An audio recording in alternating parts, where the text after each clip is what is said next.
देखो माँ, बारात जा रही है। अरे तो इसमें कौन सी नई बात है, बारात तो यहाँ से आती जाती रहती है। काश माँ, मेरी भी शादी हो पाती। अरे तू फिक्र मत कर बेटी, मैं तेरी शादी एक इंसान से करा दूंगी। लेकिन ये कैसे हो सकता है माँ, मैं तो एक चुड़ैल हूँ। अरे इसका भी इलाज है मेरे पास। कल ही हम नदी के किनारे वाले जादूगर के पास चलेंगे, वो अपनी शक्ति से हम दोनों को इंसान बना देगा। और ठीक ऐसा ही होता है। जादूगर उन दोनों माँ बेटी को चुड़ैल से इंसान के रूप में बदल देता है। ये तो कमाल हो गया माँ, अब तो मुझे कोई पहचान नहीं पाएगा। ये भभूति रखो, इसे हर रात खा लेना, वरना सुबह तुम अपने असली रूप में आ जाओगी। जी जी, बिल्कुल खा लूंगी। कुछ दिनों के बाद चुड़ैल की माँ अपनी बेटी की शादी धोखे से हरीश नाम के लड़के से करवा देती है। फिर एक दिन, अरे मान गए हरीश, इतनी सुंदर पत्नी तो किस्मत वालों को मिलती है, और एक तुम हो कि खुश होने के बजाय हमेशा तुम्हारा मुंह हारे हुए लीडर के चमचे की तरह लटका रहता है। अरे सुन भाई, मेरी पत्नी सुंदर है तो क्या करूं, नाचूं? देख लाला, सुबह सुबह मेरा दिमाग खराब मत कर। अरे वो सब तो ठीक है, लेकिन एक बात मेरी समझ में नहीं आती, तुम हर दूसरे दिन कम से कम 10 लोगों का राशन खरीद कर ले जाते हो। अरे आखिर तुम इतने राशन का करते क्या हो? तुम्हारे घर में तो खाने वाले सिर्फ 4 लोग हैं। अरे तुझे मेरे घर की बातों से क्या लेना देना, तू चुपचाप अपनी दुकानदारी कर, वरना यहाँ दुकानों की कमी नहीं है। इतना कहकर हरीश वहाँ से चला जाता है। हरीश जैसे ही घर पहुँचता है, हे भगवान, ये क्या हो गया, मेरी तो किस्मत ही फूट गई।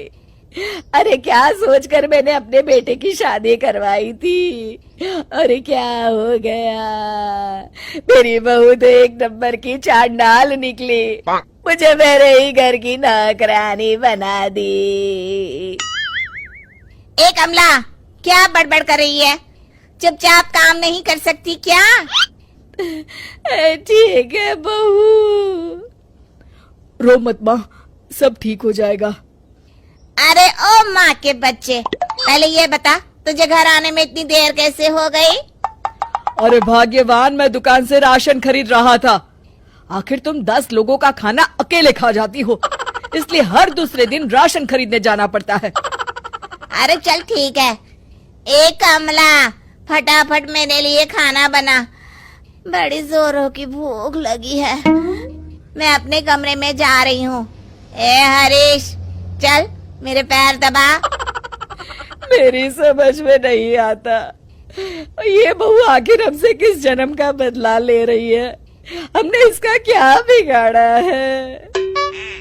अरे नाश पिटी, ये सब तेरी वजह से हुआ है, तुझे ही बड़ी जल्दी थी अपने बेटे की शादी करवाने की।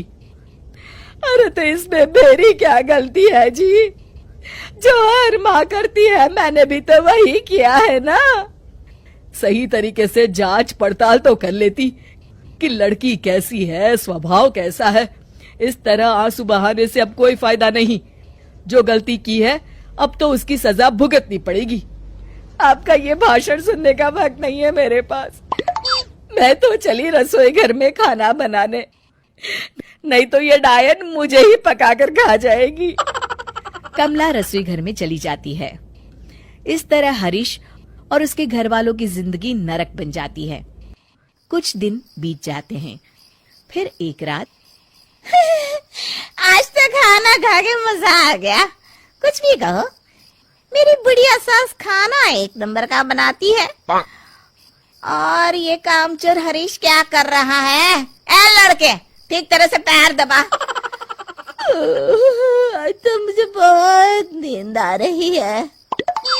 इस तरह उस रात चुड़ैल जादूगर की दी हुई भभूति खाना भूल जाती है। अगली सुबह अपनी बगल में लेटी चुड़ैल को देखकर हरीश की आंखें फटी की फटी रह जाती है। अरे मर गया रे, ये क्या, ये भाग्यवान तुम तो एक चुड़ैल हो। तूने सही कहा हरीश, चुड़ैल हूँ मैं, चुड़ैल। अरे मर गया, अरे कोई बचाओ मुझे। तभी हरीश की नींद खुल जाती है। बच गया, अरे ये तो एक सपना था। अरे नालायक, तेरे ऑफिस जाने का टाइम हो गया है और तू यहाँ लेटा लेटा सपने देख रहा है। चल उठ जल्दी।